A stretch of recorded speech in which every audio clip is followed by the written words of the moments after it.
kind of gave me vertigo. that threw me off big time. And I've been to Rhode Island, and I have some, and Leanne brought me up to Rhode Island. And Rhode Island is a beautiful, beautiful place, and there are still some patriots up there. I want to thank Steve for coming down and sharing this with us. There was a couple of points in there that I thought we need to take exception to.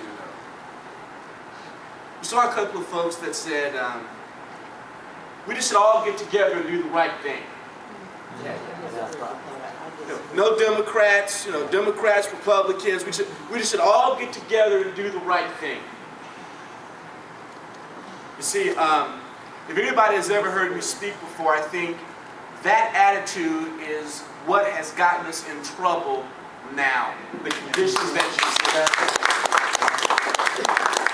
see. You have those who are principled when it comes to life, liberty, prosperity, pro-Constitution, Judeo-Christian ethics, free enterprise, fairness, taxation lower than what even God requires. But there's another faction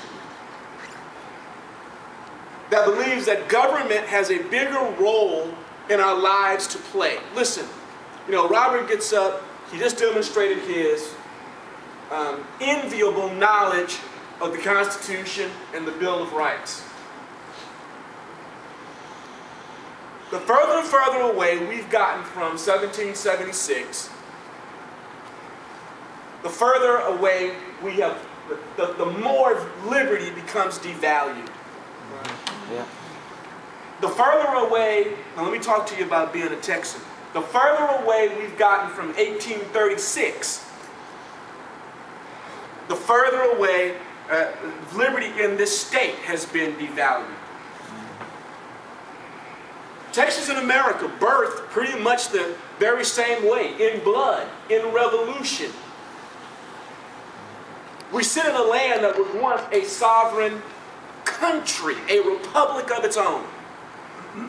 The Lone Star, nobody in this nation, in this world like us.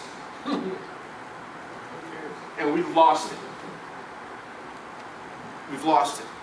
Because there's those that said, well, let's have a little bit of this over here and a little bit of this over here. Let's strike a deal and let's compromise and everybody will be happy. No, at some point, as citizens who love liberty, who love freedom, who love life, we have to draw a line in the sand or threaten to use our Second Amendment rights and say, we're not going to allow this gradualism, this incrementalism of liberalism, of socialism, of collectivism, of Marxism, fascism, communism to continue to creep. We keep making these large lurches to the left. The New Deal, big, huge lurch to the left. The Great Society, big, huge lurch to the left. Prescription drugs, big lurch to the left. Obamacare, big lurch to the left. Can anybody name the last time we had a big lurch of liberty to the right? No way. Just huge chunks of liberty taken away all at one time. Because somebody says, well, they just need to get together, no more butting of the heads. No, we need to do a lot of head butting, we need to do a lot of skull cracking.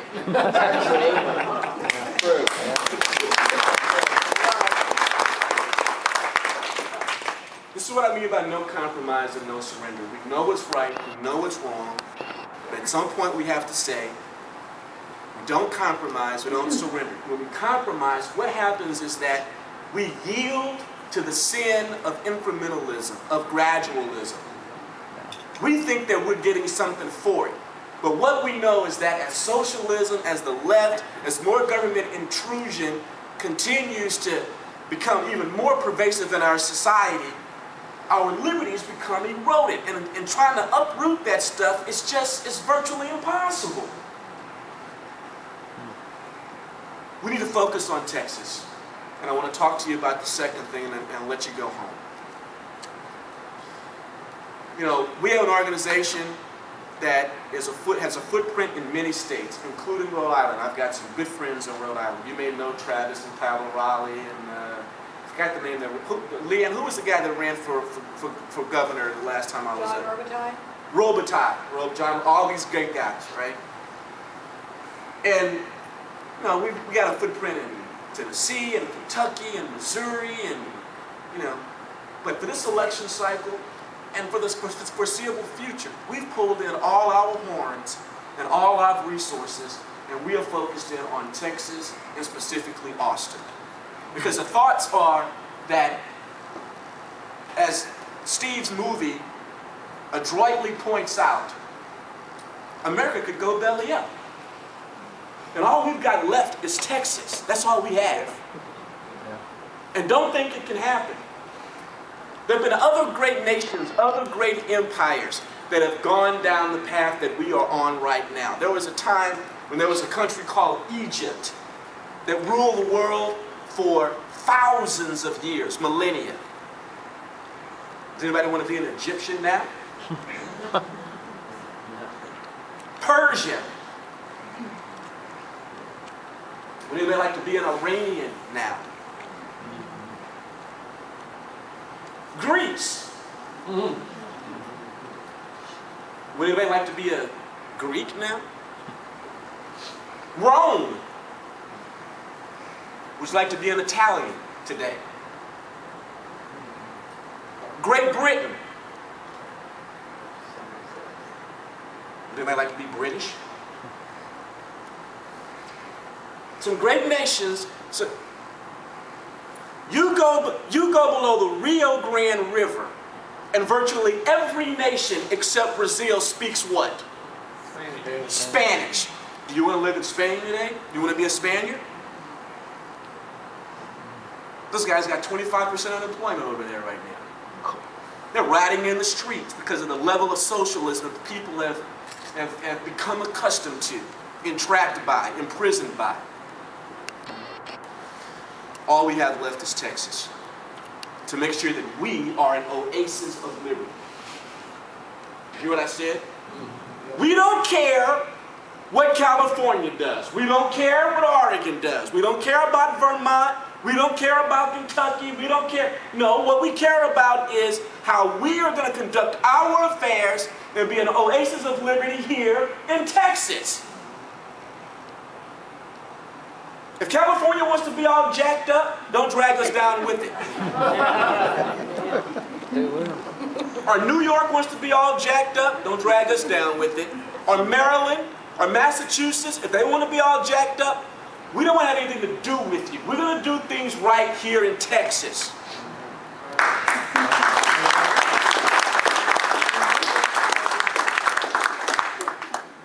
Now,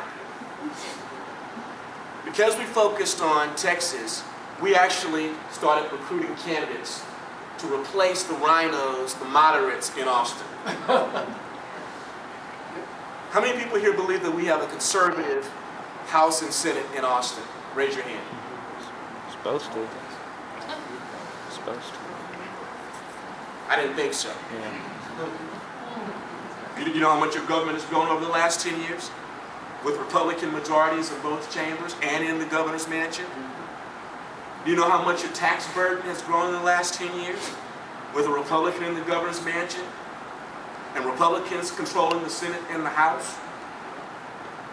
The debt, you know how much the level of debt has increased in the state of Texas in the last 10 years with Republicans in control? We had a 101-seat supermajority last session. What did we get out of it?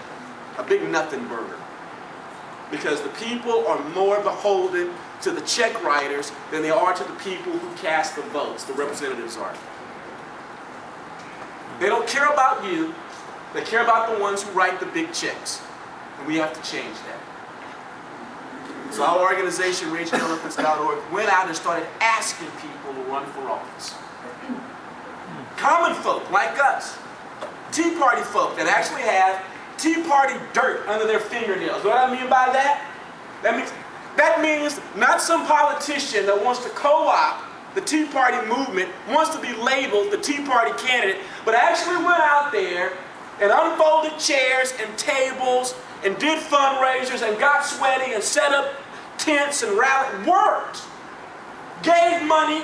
Ask some of these Tea Party candidates, how much money have you given to a Tea Party organization? Were you a founder of a Tea Party? How many boards of Tea Parties have you sat on? Everybody wants to be the Tea Party candidate.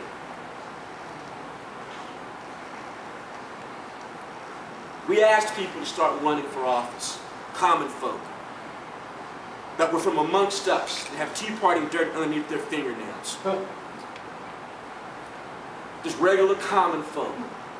That we were confident that if elected to office and put their hand on the Bible and took the oath of office, that they would not compromise and they would not surrender. There's a man by the name of Daniel Miller. He was here earlier. He had to walk out. I asked Daniel Miller to run for office for state representative.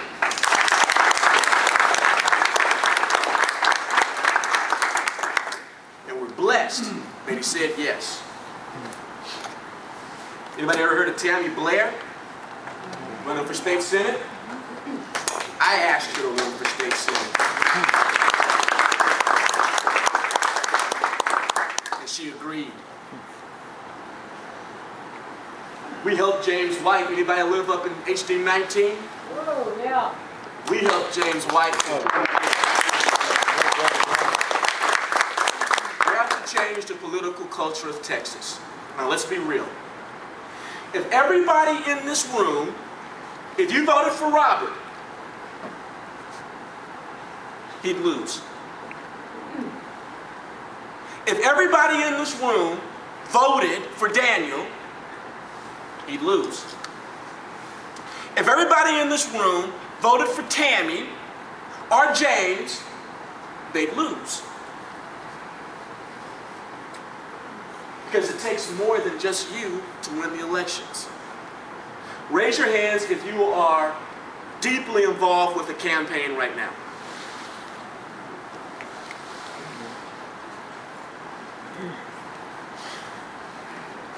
The reason we have Mitt Romney as a nominee, I want you to listen to me. Listen to me good. The reason we have Mitt Romney as a nominee is because the establishment is more organized, better funded, knows how to run campaigns, knows how to do messaging, more united than we are. We are. They still can beat the socks off of us. We have to get better organized. We have a steep learning curve, and we have to climb up that steep learning curve and learn how